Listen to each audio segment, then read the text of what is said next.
አሰላሙ አለይኩም ወራህመቱላሂ ወበረካቱ። ዲና የተከበራችሁ የቤተሰቡ እንዴት ናችሁ? ሰላም ናችሁ ወይ? ያለው አልሐምዱሊላህ።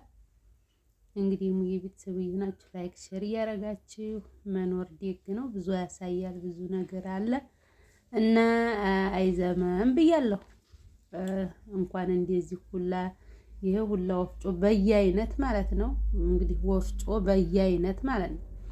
እንኳን በየአይነት አንዱን በጣም ሩቅ ሆኖ በድሮ ሰዓት እምላችሁ በድሮ ሰዓት ሩቅ ሆኖ በሸም ተሸክመን ለሰርግም የሚፈጨው አህያ ግመል ተለምኖ ነበር። አሁን ዘበን ግንስ በጣም እኔ አይኔ ያላየ ነው ያየሁት። ሐራ አለ ሲባል እንጂ እኔ ባኔ አይቼ አላውቅም። ቆየ እህሉን እሱ ሾክሹኮ አንፍሶ የሚፈጭ ማለት ነው። እና ሀያት ለሰጠው ሰው ብዙ ነገር እናያለን። አላህ እንግዲህ ሀያት ይስጠን፣ ሀገራችንን አማን ያርግልን። እንደምታውኝ እኔ ሽሮ እያስፈጨው ነው። ከመካከለኛው ያለ የበቀሎ ወፍጮ ብቻ ነው፣ እህል አይፈጭም። ከፊት ለፊቱ ላይ ያለው ጨው ነው የሚፈጨው። በዛ በኩል ደግሞ የሚፈትጋለ ማለት ነው። ያንን እና ደግሞ በዛኛው በኩል ያው በጠቅላላ ሁሉም 6 ወፍጮ ነው። የአንድ ሰው ከአንድ ስርፋ የተከለው ማለት ነው። በወዲያ በኩል ሴት በጣም በብዛት እያስፈጩት ስለነበሩ ለመቀረጥ ፈራሁ ማለት ነው። እና ሐራ አለ ሲሉ እንጂ እኔ በአይኔ አይቼ አላውቅም ነበር። የመጀመሪያ ነው ያየሁት።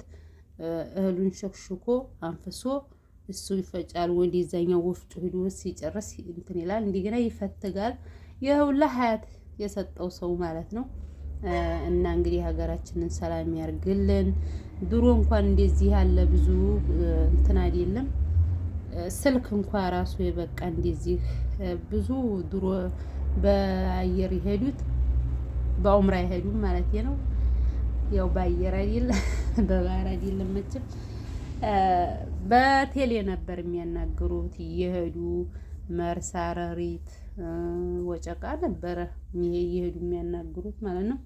እኛ እንኳን በቀላሉ እንኳን እኛ እንኳን ወዲያውኑ ሄደን በከሻፍ በጎረቤት ነበረ እንጂ እንደዚህ ታይቶ ማውጋት እንደ ልቡ የለም ነበር። አሁን ነው ያው ይሄ ሁላ ሀያት የሰጠው ሰው ነው ያየ ነው። አላህ ዑምርና ሀያት ሀገራችንን ሰላም ያርግልን። እና እንግዲህ ድሬ ሮቃ የመጀመሪያው ወፍጮ የእንደዚህ ያለ ሲተከል ነው። ማሻአላ ብያለሁኝ። ወረፋው ዛሬ የጨውና ሽሮ ነው እንጂ የእህሉ ወረፋ ነው።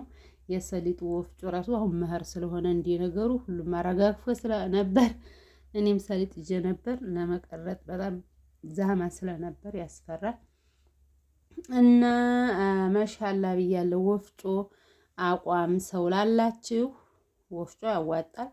ማንም ይሁን ማንም ወፍጮ ራሱ ቢበዛ ነሲባችሁንና ጥራት ካለው በደንብ ሆኖ የሚፈጭ ከሆነ ጥራት ካለው ስላችሁ በደንብ ሽሮውም ይሁን እህሉም ይሁን ጨውም ይሁን በደንብ ልም ከተፈጨ ማንም ይፈልገዋል ማለት ነው። እና እንግዲህ የድሬ ወፍጮ ይህን ይመስላል። በወፍጮ አጠገብም በየአድ ቤት አለ መዝጊያ ምናምን የሚበጅበት ማለት ነው። ማሻአላ አላህ ሀያት ሰላም ይስጠን። ብዙ ነገርም ልናይ እንችላለን። ያው ይህንም ብላችሁ ብሩም ብዙም አልሰራም። እንግዲህ ከገበያው ስር ነው፣ በግንቡ ስር ነው የተሰራው። ላይክ ሸር ያደረጋችሁ ቪዲዮውን